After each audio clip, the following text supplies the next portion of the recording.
The EU has arguably been humiliated by Brexit Britain in its reaction to the Russia-Ukraine crisis, as Germany has been forced to deny reports that Chancellor Olaf Scholz snubbed a meeting with Joe Biden.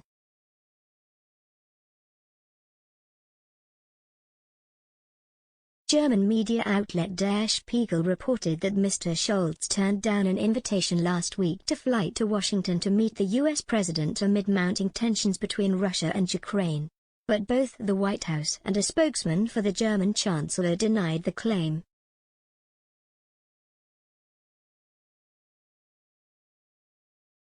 Former Downing Street Chief of Staff Nick Timothy took to Twitter to compare the UK and the EU's response to mounting war fears on Ukraine's border, where Russia has amassed an estimated 100,000 troops.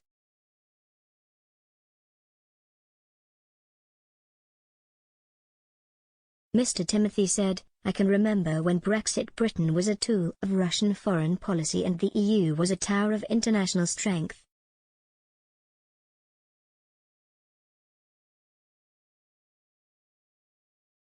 It comes after the British national anthem trended on Twitter in Ukraine in response to the UK sending weapons to defend the Eastern European country."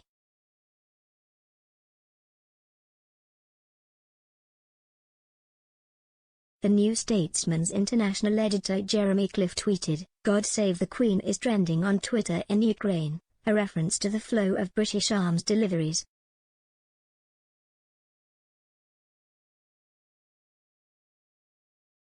Anton Spisak of the Tony Blair Institute added, "It is now clear that Ukraine will be an opportunity for Britain to set the parameters of its post-Brexit foreign policy and a demonstration to the EU that, despite all its rhetoric, it needs close ties with Britain as much as Britain needs the EU."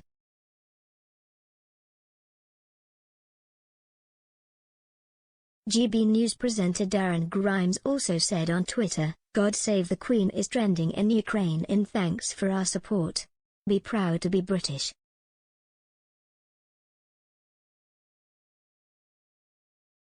Meanwhile, Germany is reportedly blocking NATO ally Estonia from giving military support to Ukraine by refusing to issue permits for German-origin weapons to be exported to Kiev as it braces for a potential Russian invasion.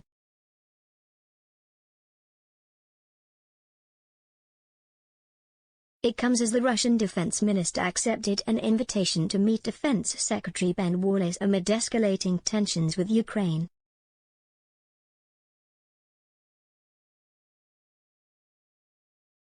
Mr. Wallace invited his Russian counterpart Sergei Shoigu to London earlier this week.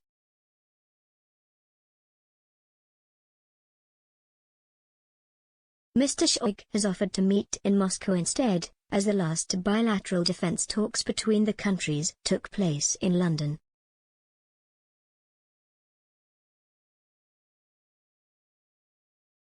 A senior defense source said, "The defense secretary is glad that Russia has accepted the invitation to talk with his counterpart."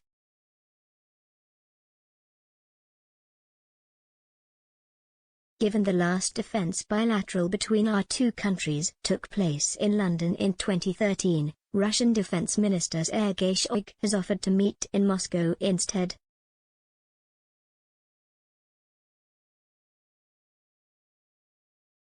The Secretary of State has been clear that he will explore all avenues to achieve stability and a resolution to the Ukraine crisis.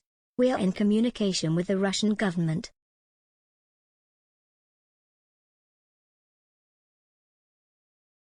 It comes after Downing Street warned Russia would be punished if the country pushes ahead with any destabilizing action in Ukraine, which Moscow has denied.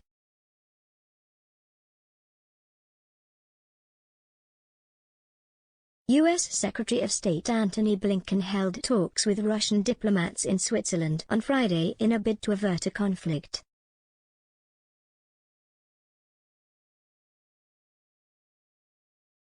Number 10 said if Russian President Vladimir Putin launches an offensive, there will be a package of sweeping measures by the UK and its allies against the Kremlin.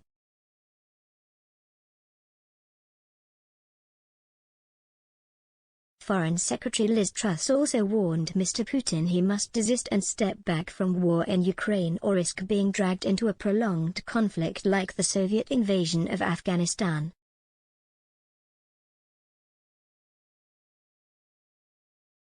Speaking at the Lowy Institute in Sydney, she said, "If there is an incursion by Russia into Ukraine, it would come at a massive cost.